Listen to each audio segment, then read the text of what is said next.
You ready?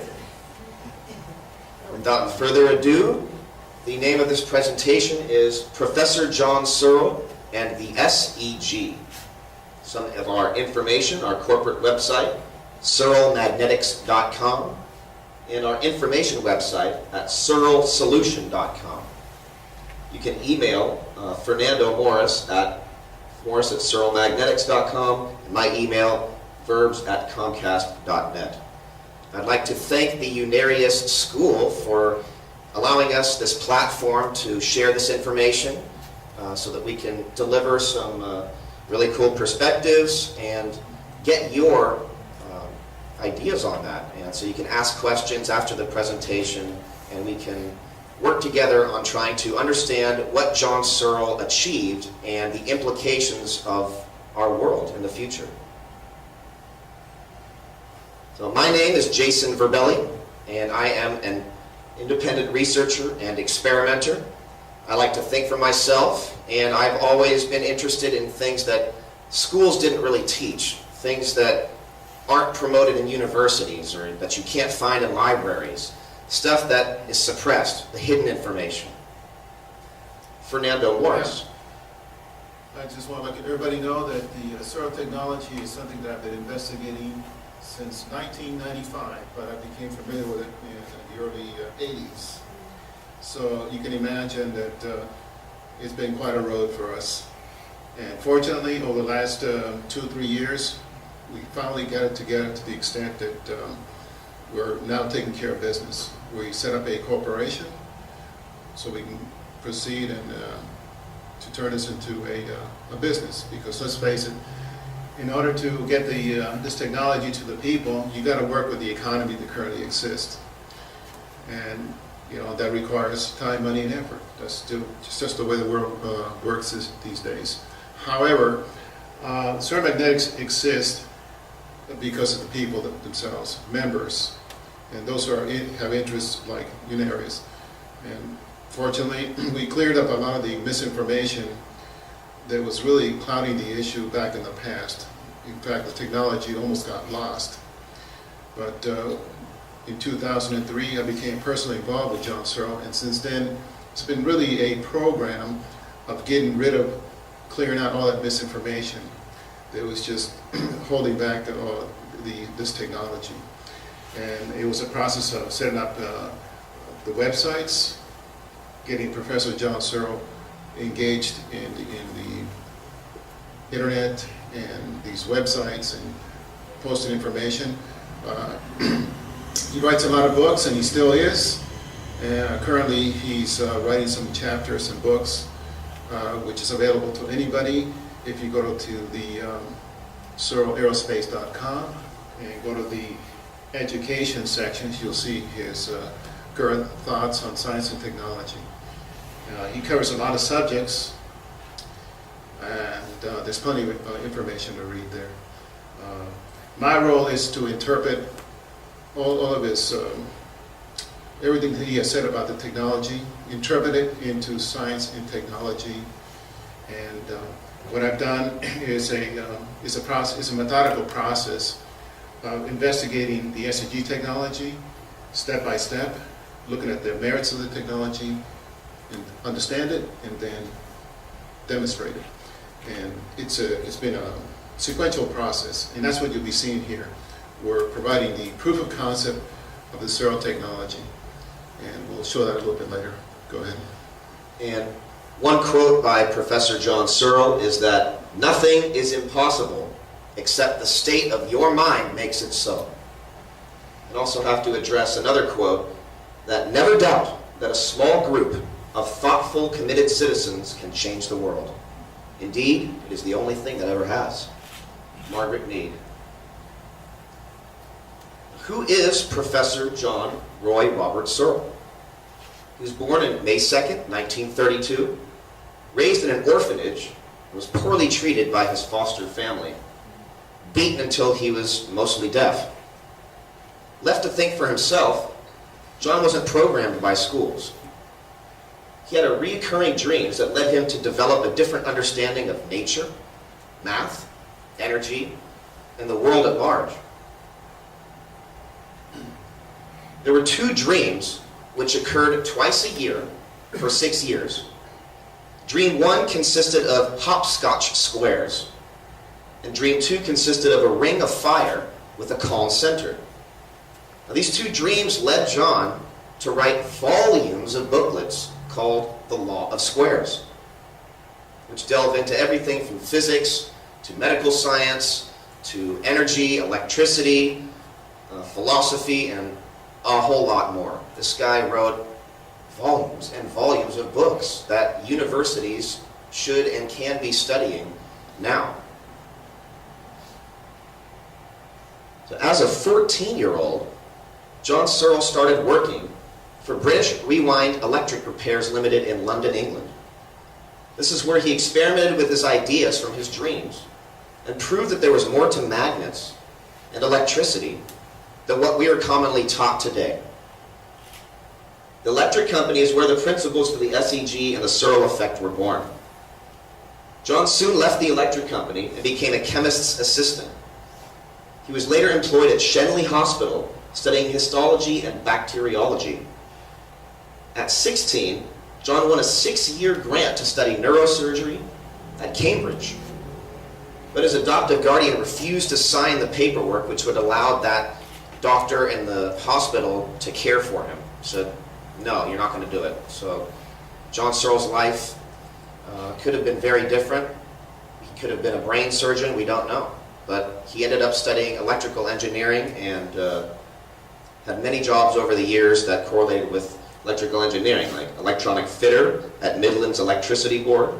He was a prototype wireman for the Royal Air Force, as well as wiring systems for the naval gun control computers used by NATO. Very technical background. I want to add something here, folks. The Searl Magnetics is set up as a laboratory to investigate the technology. But that's not the way John Searl did it. He worked for Midland Electricity. Now keep in mind that represents massive resources, engineers, power, machinery, everything that he needs. So he happened to be the right person at the right place to do what he did. We're not that fortunate, but at least we're making progress with Searl Magnetics. In other words, he started from the top, we're starting from the bottom up in terms of science and engineering. And so really it's a program of redeveloping what he has done before. We do not have those massive resources, but at least we're progressing and heading the right direction. We are proving out the technology. Now, what is the Searl effect generator? The SEG is a linear motor operating on a frictionless magnetic bearing. All of the moving parts don't touch each other, like two magnets that want to repel. Similar to how the maglev train floats above the track as it travels, which we will demonstrate with this unit later. It's a motor and a generator. The SEG converts the heat and radiation and surrounding frequencies into usable electricity. The SEG is an open system, much like a windmill. As long as there's wind, it will turn the blades of the fan, and those fan can be connected to a generator which will make electricity. We should make it clear here that all the energy that we need is here and now. We do not need to smash it, burn it, like we do with conventional technology. We do not have to, it's not necessary to compromise the environment. And that's what the Searl technology does for us. It works with the abundance, it's already all around us, and we'll explain a little bit further. Much like Nikola Tesla said that the energy was all around us, much like Paul Dirac said that there is a sea of energy all around us, and like Walter Russell and many other brilliant minds, which we should be acknowledging and studying rather than sweeping them under the rug and saying it ain't so. So, the SEG harnesses ambient heat in a similar fashion as a windmill. The surrounding heat and radiation is the fuel for the SEG. It does not need to be connected to a battery.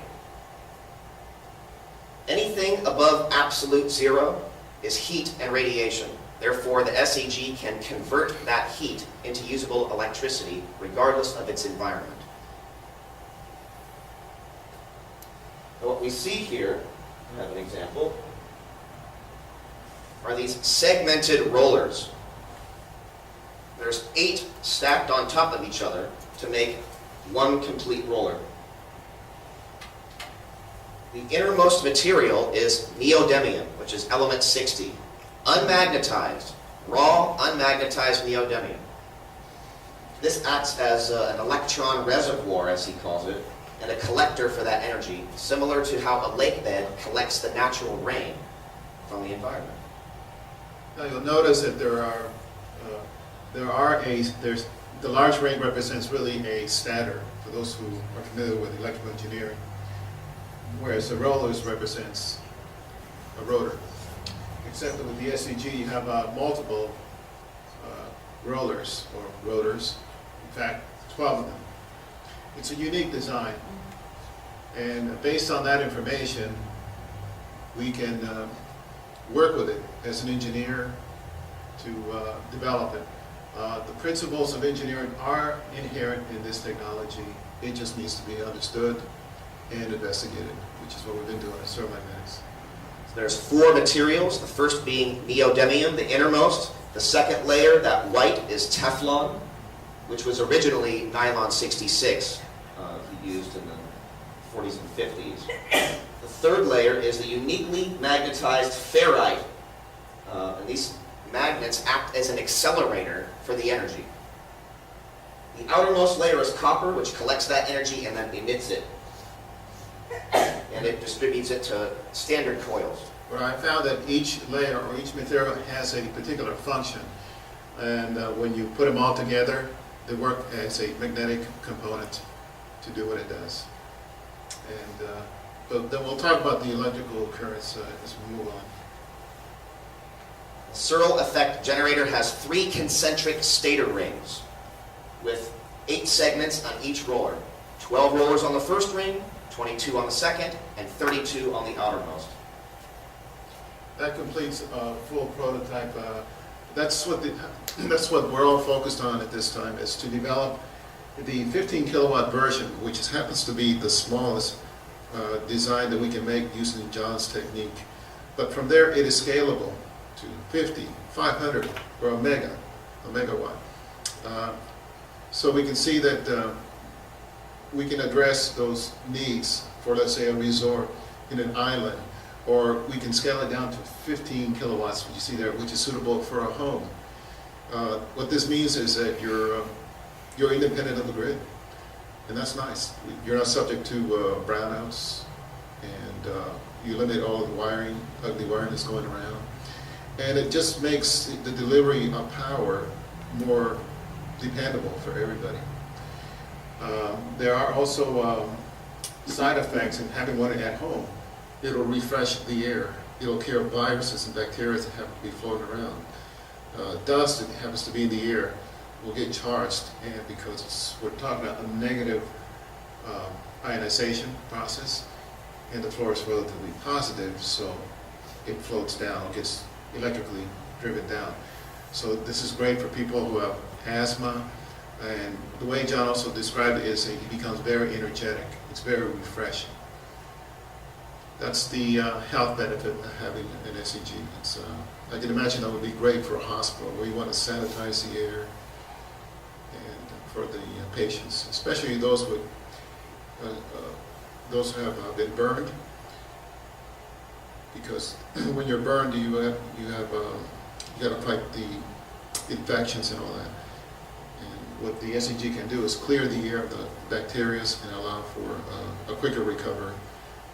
And John is actually an example of that. He was involved in an explosion, and it shocked the doctors that he recovered so well. I've actually seen a video film of his recovery where half his face was kind of blue. It was evidence of that. Now he has fully recovered from that. You can't tell unless you're a dermatologist. You can see evidence just by looking at the man's face.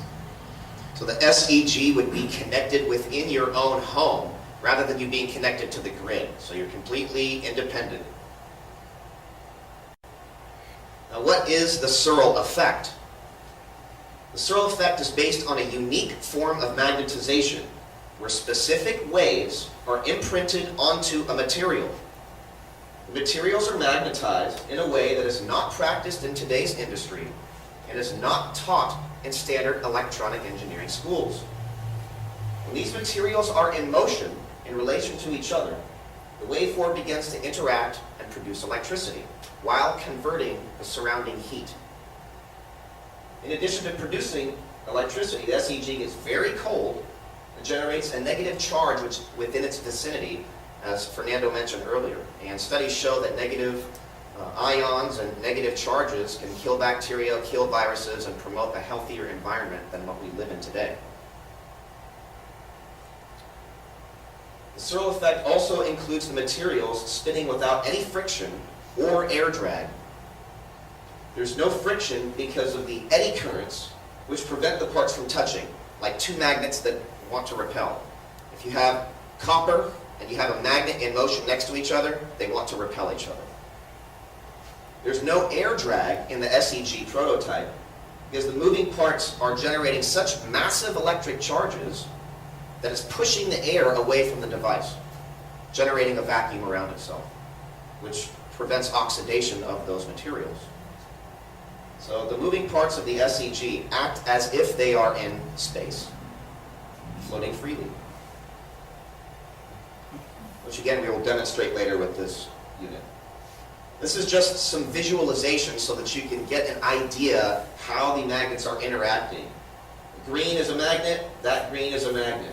They want to stick to each other. But as this thing rolls around, the faster and faster it goes, the magnet wants to be pushed away from the copper. So a tiny gap results in between the stator and the roller, and nothing touches.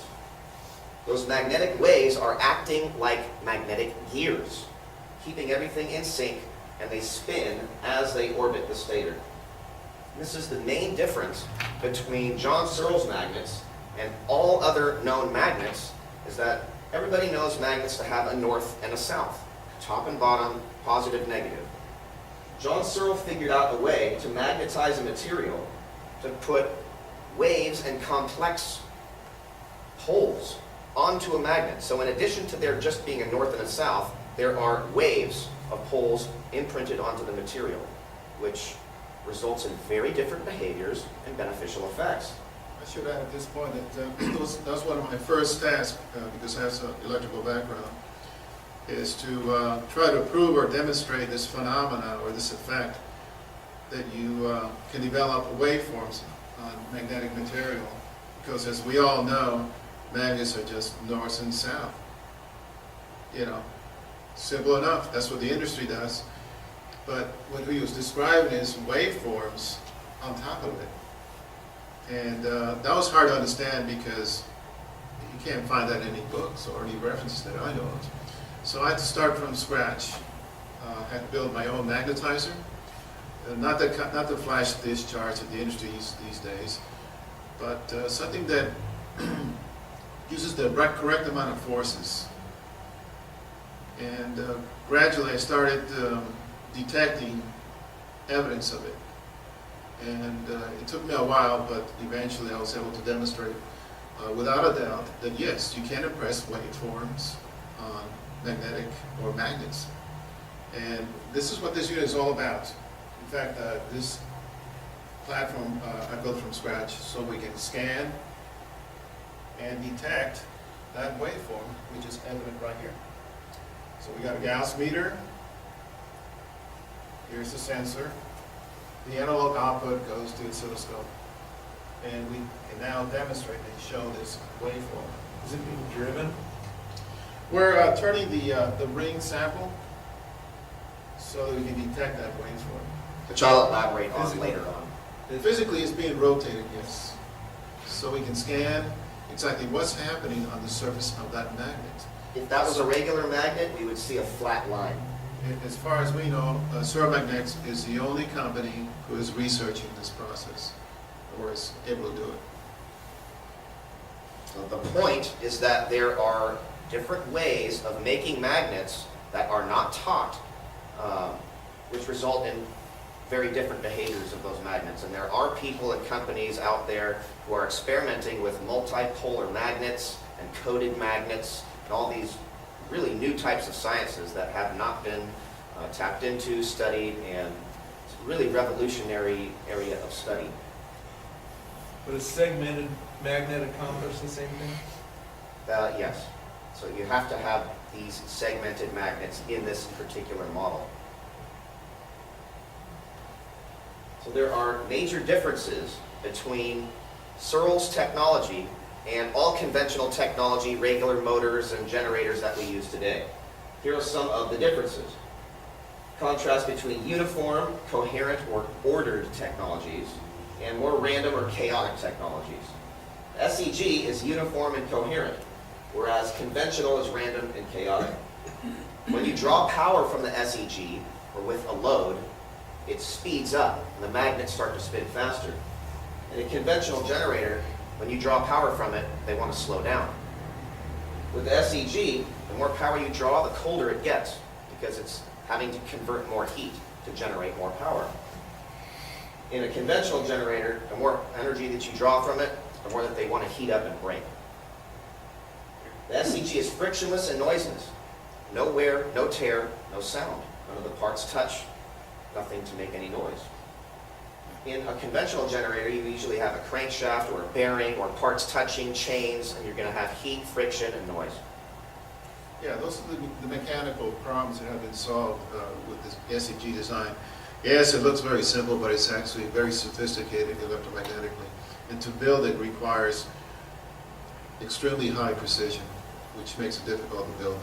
But we are succeeding. But I also want to make everybody aware, when he says coherent technology, it's not just because of the physical, frictionless attributes of it, but rather at the quantum level. It is ordered, it is orderly and not chaotic. If you had a microscope that could look down there, you'll see there's a lot happening. There's a lot of vibration and electrons all moving in chaos, which ultimately manifests as temperature or heat. Whereas the SEG operates in a coherent, or makes that environment coherent. In other words, not random, but uniform. And that translates into electrical currents, coherent currents. And when you have that kind of, those type of currents, you don't have the bumping of electrons into atoms creating heat. Rather, they're able to pass through almost like a tunneling effect. And that's what helps drive the rollers, or power the rollers, and it gives you the mechanical motion. So we do have a pretty good idea of the theory of operation, and that's what guides our program. So the SEG takes heat and converts it to electricity. Normal technologies have to have a battery, a supply from a closed system, and then it feeds a light bulb or whatever device we use from a battery. But in the case of the SEG, the surrounding heat and environment is the battery. Just like the wind is the battery for a windmill. As long as there's wind turning that thing, it's going to generate power. Now, this doesn't mean that the SEG operates on heat. It simply it describes the energy content of the environment. It's, I would say, mostly thermal range. Our body emits it. You know, it's everywhere. But really, anything outside of the, above the thermal band or infrared band and below it, the SEG is effectively converting or absorbing all those energies into its own operating frequency. Which sounds astounding, but really nature does it all the time. Atoms and electrons absorb photons, which are little electromagnetic packets, and converts it to whatever its environment allows it to be. It's just that the SEG harnesses it, all that, and makes it, and operates in its own frequency. While it does so, it eliminates pollution, it eliminates the environment that pollution flourishes in, and creates that negative charge. Whereas the conventional technologies promote the heat, which then bacteria start to grow and just leads to all this nastiness that we live in today. Yeah, I would say that because of our conventional technology, which is so flawed, it has promoted viruses and bacteria, and they've been having a field day. But with this technology, it'll reverse that trend. So that's good news for us, and not so good for viruses and bacteria. But I think it's time we enjoy our environment rather than these other problems that we've been generating with conventional technologies. Now, the following slides are images of Professor John Searl's more controversial achievements. And what we see here is him building this disk, which he called the Demo 1, and ended up flying this around, remote controlling, and successfully was demonstrating this in front of many, many people. Well, I'd like to make it clear right now that Searl Magnetics is focused on the SEG for energy as a generator, and that's enough. But there is a side effect. If, as you draw power from it, and energy has to come from somewhere, the temperature drops because it works with the laws of thermodynamics. And so, as energy is being converted, mostly thermal, it translates into electrical currents. So, as current goes up, temperature goes down. All right. What we have here is a generator concept that has been developed by John Searl already. So now it's up to us to work with it, work with him. He's only, he's an 82-year-old man, he can't do it alone. So we're trying to create an organization or a company that can support and develop this technology. But what I'm trying to say is that there are two areas that this technology covers. That's the Searl technology as a generator, and then there's a side effect which affects gravity. And when John first developed his first prototypes, they wouldn't stay on the table. Okay, they would energize, rev up, and end up on the ceiling. It wouldn't stay down. That was his initial problem because all he was trying to do is create a generator, but this thing wouldn't stay down. It wasn't until he put in the dielectric layer that he was able to control it. So that's what he did after that. He said to himself, well, if this thing doesn't want to stay down, we'll build a structure around it to control it. So you still have an SEG in there around the perimeter, but now you have a structure that allows it to take in energy from the center, electrical, and emit it through the sharp edges on the periphery. So what you have is a framework that allows the SEG to, as an open system, to emit and absorb energy from the center. And the media that it uses for harnessing energy is the electron itself, because the electron has the ability to absorb and emit energy, typically in the form of photons. So think of the SEG as an open system, just like a dam. It has its own reservoir of energy, and it emits it to the environment, just like a dam. It emits its discharge into the environment. But nature has a way of recycling, and it ends up back in the reservoir. It's the same principle with the SEG. It's an open system. It emits the electrical charges.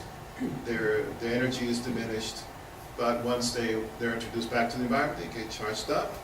But there's an energy cycle. They get attracted back to the center. So there's a energy cycle that's at work with the SEG. That explains where the energy is coming from. It's coming from outside, not just from within itself. Would it be over unity? No, it's not over unity because you can measure the energy going into it and coming out. It is really an energy converter. That's all.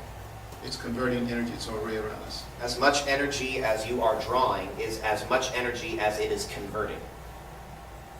So, go ahead. So would that be characterized as a toroidal effect then? Absolutely. Yes.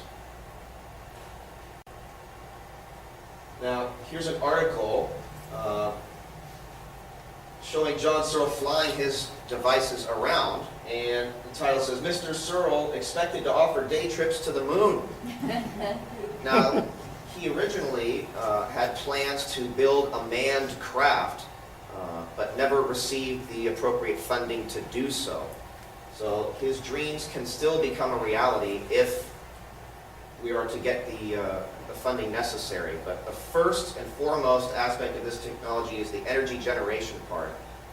The flying aspect of it would come later. First, we need to address our energy needs in this world before we can go out and explore. We have set up Searl Aerospace. It's not an active company yet, but there is a website there. It's still it's still under construction. But right now, the active company is Searl Next. As you can see, searlnext.com. And there we have, here in this county, we have a laboratory and a machine shop, and we have there's 3 full-time employees working there. So we're working as quickly as our budget allows us. The good news is we're having our best year yet in terms of progress and the organization. Now, the SEG can not only provide clean, sustainable power, but can also be used to revolutionize the transportation industry. John Searl found that the more power he drew from his device, the colder it got until it overloaded. If you try to draw more energy than what a normal generator can provide, it's going to heat up and break. When John attempted to draw more power than what the SEG could provide, it got so cold, flooded with so much energy, that it became superconductive, developed its own magnetic or electric field, and actually flew away, never to be seen again. And really, that's what distinguishes the generator from this technology, is that we never allow the SEG to go superconductive because it manifests this other effect. So if you want to keep that as a generator, we have to limit the currents. So if it's a 15 kilowatt generator, we have conventional circuitry that'll limit the currents so that you can keep your generator. Put it that way. More articles written about John Searl and his flying disc projects. Now, because Professor John Searl had the necessary funding to support his research, he was able to develop this technology. And it was years worth of experimenting that he learned how to control the device which wanted to fly away. So he said, if it wants to fly, let it fly. And we just build a body around it and learn how to control it. So John used ham radio to remotely control what he called a levity disk. John Searl prefers the term inverse gravity as opposed to anti-gravity. You're not canceling or negating gravity, but you are inversing its function.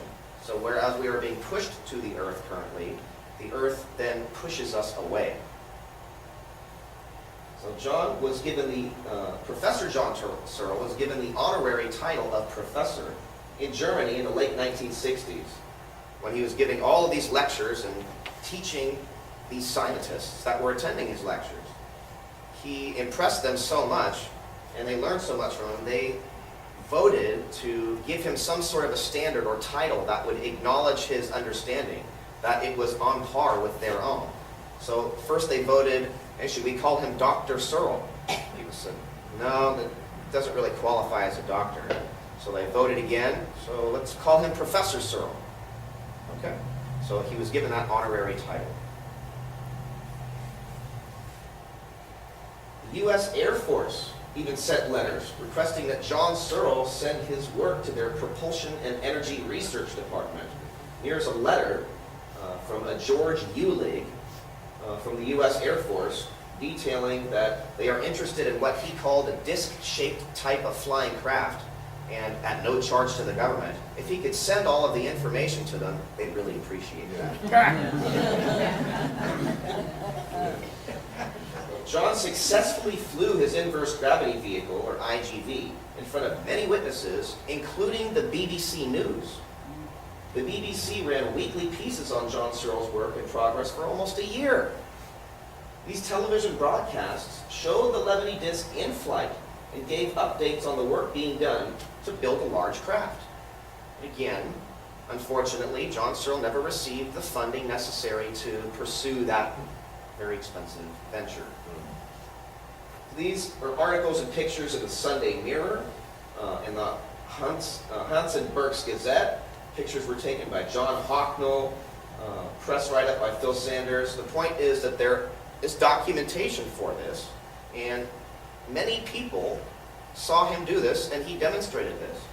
But if we want to see this again today, we have to provide him with equal resources to what he originally had when he first developed this. Because this is not something that you can build in your garage. This is not a do-it-yourself project. And John Searl was not alone when he first built this thing. He had factories, an electric company he worked for, all the materials provided to him, teams of people, and infrastructure, the environment, everything he needed, which represents a multi-million-dollar infrastructure. Now, Professor John Searl was able to develop the SEG, again, because he worked at the electric company. When he left the electric company, all of that funding and resources ceased, so he was on his own, until he met a rich man named George Haynes, who believed in him, listened to him, and funded him with a couple $1 million to get his work up and running again, so that he can pick up where he left off at the electric company. When George died of cancer, again, his funding ceased, and he was forced to walk away from all the electric equipment and everything that he developed again. Years later, a group of men who heard about John's claims and his work and heard he was flying these things around, decided that they wanted to give him a chance. They wanted to fund him. But they would only give him the money and resources under the stipulation that he not try to go commercial. They just wanted to research, develop, and experiment and see if indeed it was true. And again, he started to develop this company from scratch, from ground zero, with a couple $1 million worth of infrastructure. Today, people who hear about the SEG, they want to use it in their home. They hear about these fantastic claims that we could be doing this and that, and they just want us to just build it. It's a little more difficult than just doing it. You have to have the proper resources. So, what happened to Professor John Searl's work? Most of John Searl's original work was destroyed by fire while he was out of town for a few days. All of his belongings were gathered up on the front yard and burned with the aid of police supervision. The home where John conducted, where he lived when he conducted these original experiments has since been bulldozed and demolished. It took years for him to acquire enough support and try to pick up where he left off, time and time again. In 2003, John had poison put in his drink by people who said they wanted to invest. And in 2005, all the equipment you see here and more that you don't see in this picture was stolen from his home. Gone. And that's when Fernando Morris really started to get involved with John Searl, trying to help him back on his feet and help this guy, because he saw that there's some major stuff going on. The implications of this technology are so far-reaching, but who's going to give this guy a chance when he keeps getting ripped off?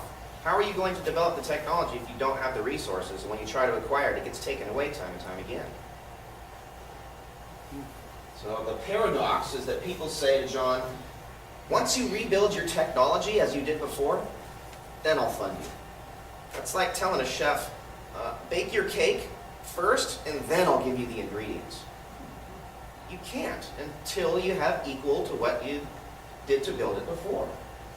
So in order to rebuild a working SEG, John needs funding, resources, and an infrastructure equal to what he had at the electric company. So he started from the top, but today we have to work from the ground up and acquire everything again. And that's what we have done, is to help facilitate this information and getting to people who've done their homework. And the investors who have done their homework have made it possible to acquire our research and development facility here in Southern California, and to also get some of the industrial equipment needed to press these magnets together and imprint these waves. Because it takes a lot of electronic equipment and some serious hardware. Yeah, our effort is really not like the way John did it in the past. We're not working within a factory environment that had exactly what he needed, but we are focused in terms of a laboratory environment. like I said before, we're looking for the proof of concept, we're trying to understand it, and we're proving it out. And that's what we're going to demonstrate over here. We're going to show you the merits of the technology. So Fernando Morris is the lead engineer, and he has the task of isolating all of these claims of the SEG one by one and step by step in a realistic way in a professional environment. Not just trying to waste materials and money and time and effort to see if we can throw something together to make a big paperweight. This technology requires a lot of precision, and that's what these investors have allowed us to do, is they realize the significance and what it takes to get this done. And thank God they have provided us with what we need so far. We still need help, but My credit goes to the individual investors. It's really the public that's been supporting us, not major, venture capitalists, because they seem to be short-sighted and they want to make a profit real quick. They need to understand this is R&D. We're redeveloping a technology that it's not conventional. So, we can't do this quickly on a precise timetable because it's exploratory, it's experimental, it's redeveloping a process that is very unusual. But, it's all worth it because we're talking about a technology here that can help support a civilization, because we all need power. Short of that, people die. You see the prices are going up. That's inconvenient for us, but for third world countries, it translates into poverty and death. And if you look at the chart of energy versus population, there's a direct correlation. The more energy is, it corresponds to the population. If energy goes down, population is going to go down. So we have a choice. We can cut down on the population, or we can develop clean alternative technologies. So this is, in effect, a humanitarian project, and hopefully it will succeed. now we're going to go over some of the physical demonstrations that we have. We've offered a bit of history about the man, Professor John Searl, and gave a glimpse into the magnitude of his achievements. So we're here to demonstrate some of those validated claims that Fernando has been able to isolate and prove. So what you see here, and what people who are on the internet, and they've seen the YouTube videos of this thing spinning around, this is the SEG mock-up, not the prototype. And there are major differences to distinguish between what we have here and what we are trying to achieve. And I encourage people to read this document that I put together and uploaded on the internet so people can help to distinguish between the difference. And it's called SEG Mockup versus SEG Prototype, Stages of R&D. So in addition to this presentation, if people would like to go onto the net and see that paper and the PDF of this slideshow, I would highly encourage people to do that so they have more context to understand. So what we have here is the SEG mock-up. The mock-up, the charges are coming from the coils, which are located on the outer rim, and through induction, they are going from the coils to the core. So there is a gap between this stator ring and the coil. These little magnets are in between there. So as the charge goes through that gap, it makes the magnet spin. This is not producing power. This is not free energy right here. This is not converting heat to electricity. There are regular magnets in this setup. So people have to address that. They have to realize that, because people on the internet, they have misconceptions about what they're looking at. So we're trying to clear What we have here is demonstration or proof of concept, and a way to evaluate and demonstrate that the SEG does have a rotor and stator relationship, and the magnetic orientations are also correct if you're an engineer. The magnetic orientation is along the axis. You see the rotation and is 90 degrees to that. Therefore, the electric field are radial, which is the way John Searl has always described it. That is encouraging, that's proof of concept, and we can learn from that and move on. And we can also demonstrate it. It's fine to talk about it, it's great to show it. And that's what you're seeing here. What the SEG does is have the rotors rotating in a unique design. And it is correct in terms of engineering. It does have a motor and generator principle. It just looks different. It's an out-of-box design. But I went further than that. He also described that these rollers does not touch the surface. And you can hear that it does right now, because it's just a demonstration. So my next task was to isolate and prove that this description that the rollers don't touch does exist in this design. And we'll demonstrate that a little bit later. Go ahead and finish So, with that. the mock-up is a demonstration tool to show that indeed the rollers will spin and orbit the stator as an electric charge goes through that gap. In this mock-up, the charge is coming from a standard battery through the coils. In the prototype, the charge is coming from the surrounding environment and is going to the coils. Mock-up being fed power, prototype feeds power. Mock-up has regular magnets, prototype has the specially magnetized materials. Let's see, another function of the mock-up is to show basic magnetic interactions that the parts don't want to touch and that they will remain equidistant to each other. What you see right now is one of those attributes, ingredients in design, is that not only are the rollers on track, but they're also equally spaced themselves. So you see this multi-functions working together in this design. And that's what I keep discovering the more I research it. Unique effects working together.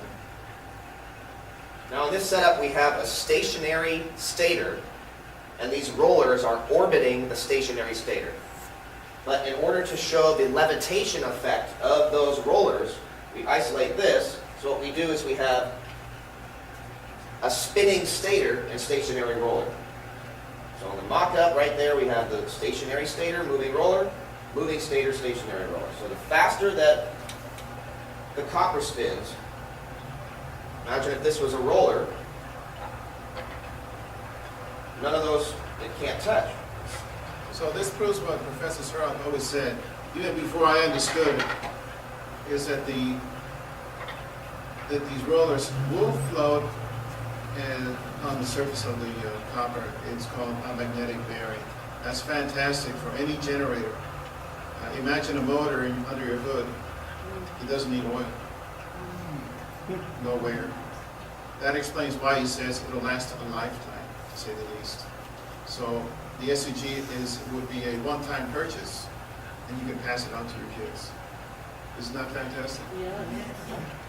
And what I'd like is for a couple people in the audience to come up and to feel the repulsion effect of the magnets in relation to the spinning stator. Can we turn up the lights so that our people on the internet can see? Sure, please.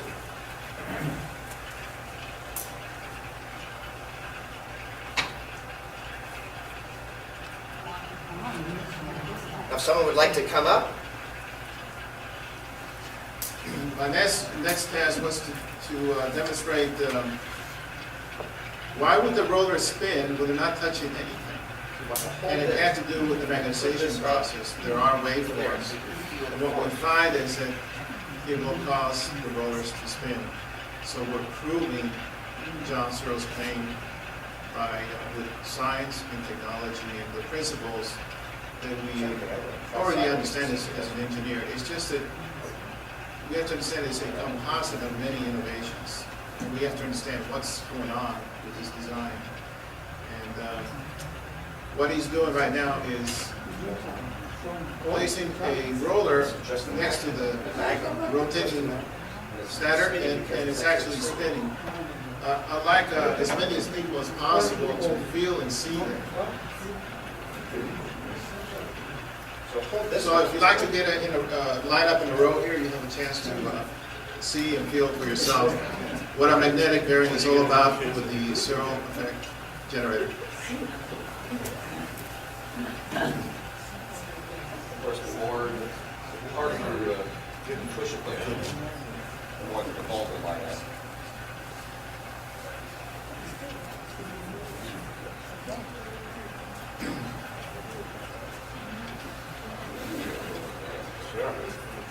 Shit is no straight.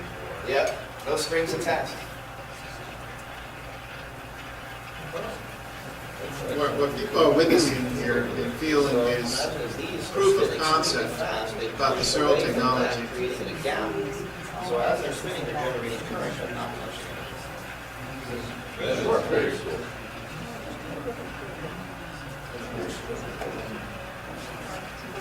Just hold this up to that. Can you kind of step to the side So so this- the internet can see? This is Like not step to your touching, right, these are not Tracy. touching Tracy, this. can you move to your right? so Where the is it internet touching can against see the stator? As you do it, yeah. Yeah, I'm gonna turn it Okay, down. so the touching is at the stator. Yeah, touching is this magnet. I'm willing to take some questions right These are now while rolling. others These are are rolling as they orbit around. in line. Does anybody have questions? And Are there other companies researching this like you? No, after only they Searl reach a certain Magnetics is the only RPM, organization the that's fully copper will push the investigated. magnet away, as we see in this setup. Hold that up there. Now, Closer. Professor John Searl is the president of our organization. So I want to make that clear, is that we have structured the company so that it can move ahead. So John Searl is the president. We also have a company called Searl Technology, Incorporated, and based in Florida. They take care of all of the legal considerations. So it's able to issue shares, just like any other company. We are a corporation. Move to the right, please. You're in the way of Who's the. the other? Can you move to your right, please? There. There we go. Thank you. So this is a stock? Absolutely, yes. Stock, I buy stock and all that. Absolutely, yes. In fact, we have license in Australia. We're working on Canada at this time. We have some special arrangements for certain states in the U.S. Again, that's licensing. We are a for-profit company. We intend to reward our investors, How many especially shares outstanding? This one is just sitting. the memorandum we're issuing is for 600,000 at this time, but we're expanding on that. Is it the IT? All has to be at an angle. It's not public yet, it's still a private You organization. just see this one. The north and south. Anybody that makes an inquiry, you can give them more detailed information. It has to be at an angle. What was that? I think everybody's aware now that energy is a big problem, and something needs to change, and that makes it a better situation for clean alternative technology like ours to actually get to the marketplace. Question, how do you pull power from it? That's what the electromagnets are for. They're to pick up, well, like he was, like they were saying with Tesla, induction. As the rollers pass by, the magnetic field induces energies into electromagnets, and that's how you tap energy out of the SEG. So the semicircular coils on the outside are actually taps, power taps? Yeah, they're the taps. You let the SEG do what it does. That's but not what's driving it? That's what's driving it in the mock-up. But in the prototype, classically, they're there to pick up. And the heat effect instead stays The heat effect is the heat is being converted into electrical power. It's a different way of working. The electrical current of the SEG is different. It's not your typical electrical current like we see here. It's a pairing of two electrons that forms a Cooper pair, or what's called a boson. Go ahead. Can you repeat his question because it won't pick up? There was too much noise. I'm sorry. No, if he's not going to go up to the mic. Say it again.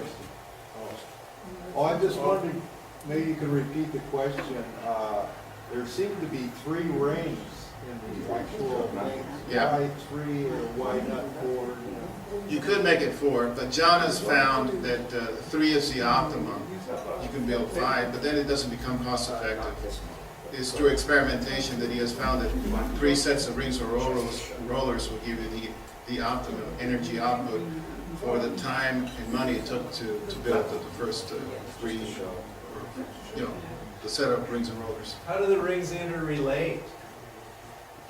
Well, the first ring, the innermost, can we show a depiction of the SEG with the 3 rings somewhere in this slide?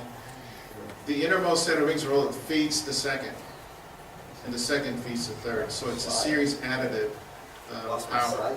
And then you got the electromagnets that pick up the energy by induction. Need to get my clicker. Could you go to the next slide until I relocate that click? Yeah. Yeah, that's good. All right, I'm ready for another question. How's the current directed in the copper ring? If there's is there a The current is directed by the general magnetic field because the magnetic is along the axis. Then you got rotation, not increase to that. So, there's no poles? I mean, it's not and if you know about electromagnetics, the electric field has to be radial, and that's what guides the currents from the inside out. Yeah, and like I said, the electrical currents are not conventional. It's a pairing of electrons. They behave like photons. So think of this as photonic electricity. It's able to bridge gaps, and eventually they end up back in the atmosphere, which develops a little bit of a halo to it. And the current forms this toroidal waveform.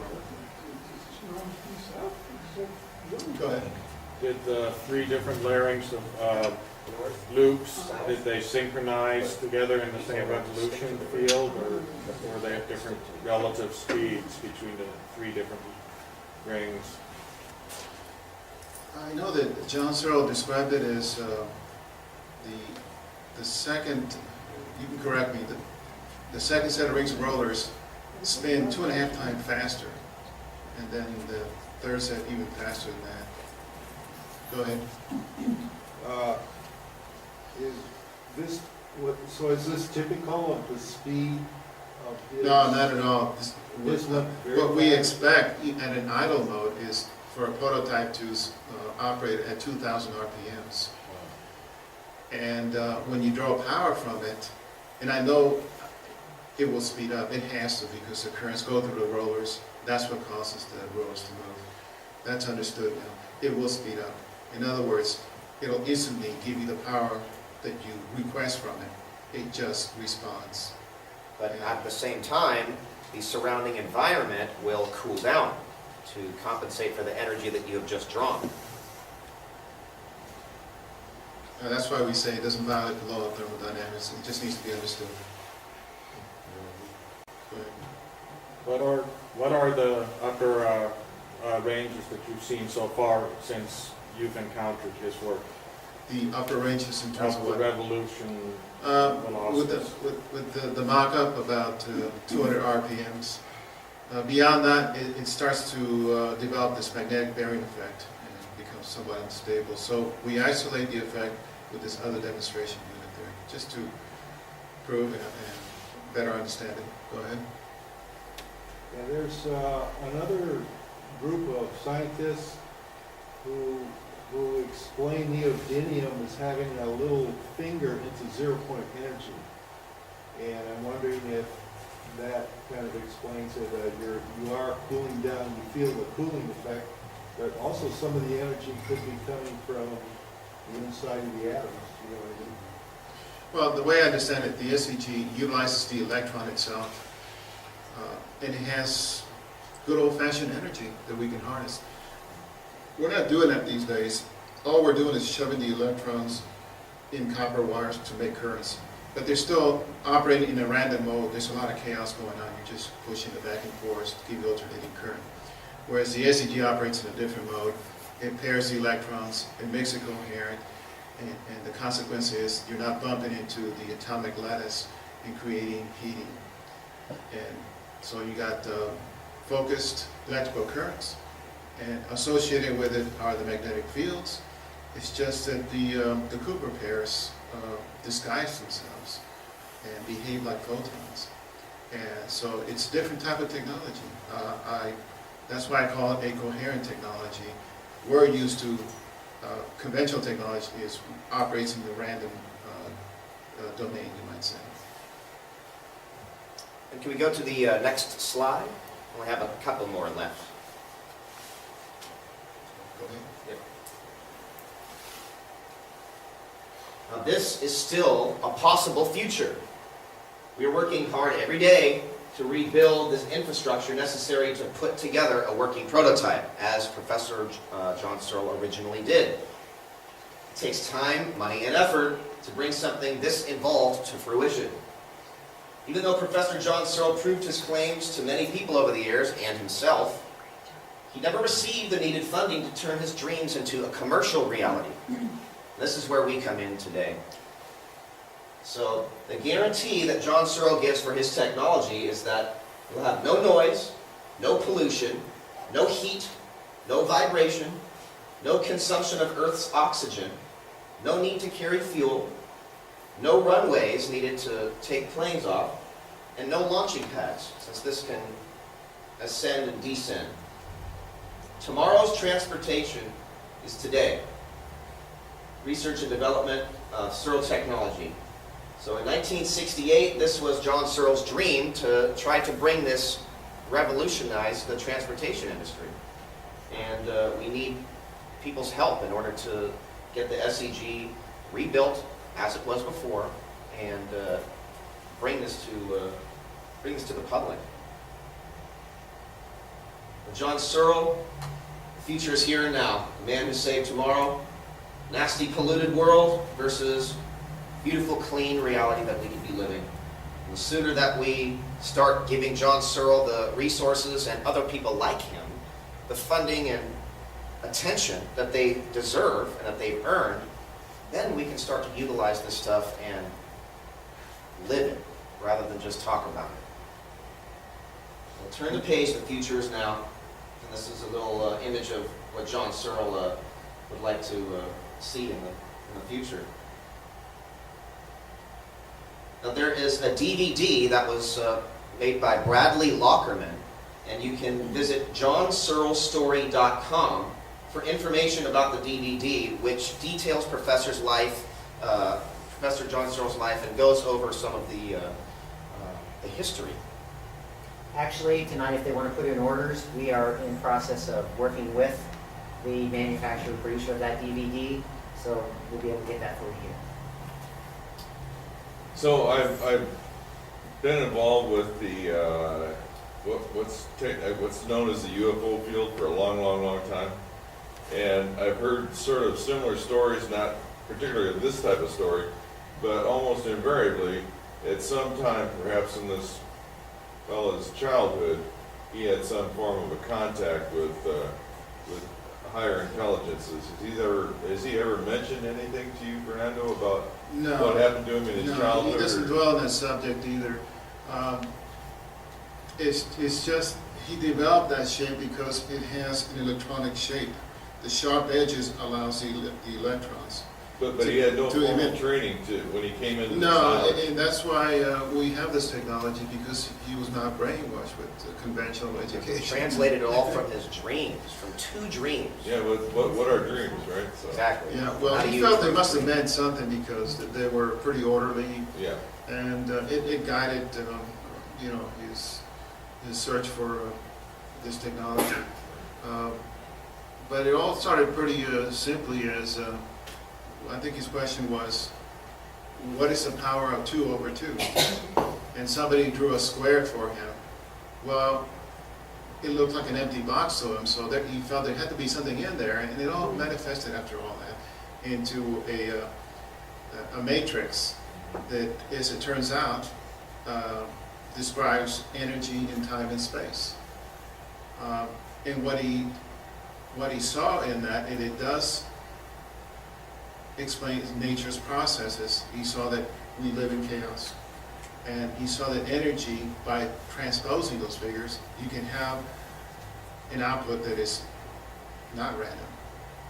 And that's what we try to do, or explain with one of these squares is that if you add all these numbers up, you get a random numbers of outputs. What John has found is that this matrix does represent nature's processes, especially the quantum level. So what he did is he transposed those figures so that the output is always, you can't see it, but it's always 34 here. Fernando, the microphone, please. Microphone behind the back. So what he said is that there are 16 squares on that Rubik's Cube. If you are to put 1, 2, 3, 4, 5, 6, 7, 8, all the numbers in order, if you add up each row, the sum will be different. But John Searl figured out a way to arrange those numbers in a random order, and no matter which way that you add those numbers, they'll all equal the same sum. And this is what he describes is the difference between conventional technology and his understanding, is that conventional technology is as if you have all of those numbers in order as we know, but it's coming out to be different sums, chaos. He accounts for the randomness, but the output is all the same. And It's what very that difficult to describe without the diagrams and the context. what that translates to for us in terms of physics is it creates resonant and coherent electrical flow, rather than electrons in a random mode, which is manifest temperature. So that makes it useful. That's why we call it a coherent technology. I have a question. Then the coils, if they were intended as pickups Yeah. to tap energy off of it, would they all still be wired in parallel? It can be wired Or in parallel or in series. It depends on your output, what kind of output you want out of it. So They're all in parallel right now, is that correct? Yes, they are. Right now. 12 phase. Oh. So these are some of the websites that you can visit to get more information and context for John Searl's technology, his history, the newsletters that he's put out, the booklets that he's written, all sorts of info. And you can find me at facebook.com/Verbelli, and I have a bunch of pictures. I have hundreds of videos uploaded on YouTube of John Searl's lectures and radio shows and demonstrations of the mock-up and related suppressed material. And I wanted to just leave on this one note, that we get what we pay for, and we pay for what we want. As of now, the people of the world pay for gas, oil, nukes, war, and bailouts. If they're too big to fail, then we must be too small to succeed in their eyes. It's been so difficult to get these ideas and technologies to fruition because of lack of context to understand how they're possible, and legal avenues have been blocked which prevent the funding of these technologies. So I encourage people to visit northpointcharity.org, which was helped set up by Sterling Allen of PESN.com. And this is a 501c3 nonprofit, which is fully compliant with SEC and IRS laws. So you can write it off on your taxes and donate and help to the cause. Now, major corporations have to donate to charities at the end of a quarterly earning or after the tax year. So why not just add this onto their list of charities that they already have? It's mandatory they donate, so at the end of the year, why not just add this to their list and have it be funded? Which, ironically, the people who are ignoring this would help to fund this. We can use this technology in the future to help eliminate the radiation from Japan, to clean up the world, to promote a healthy environment and long-lasting technology for our kids, grandkids, and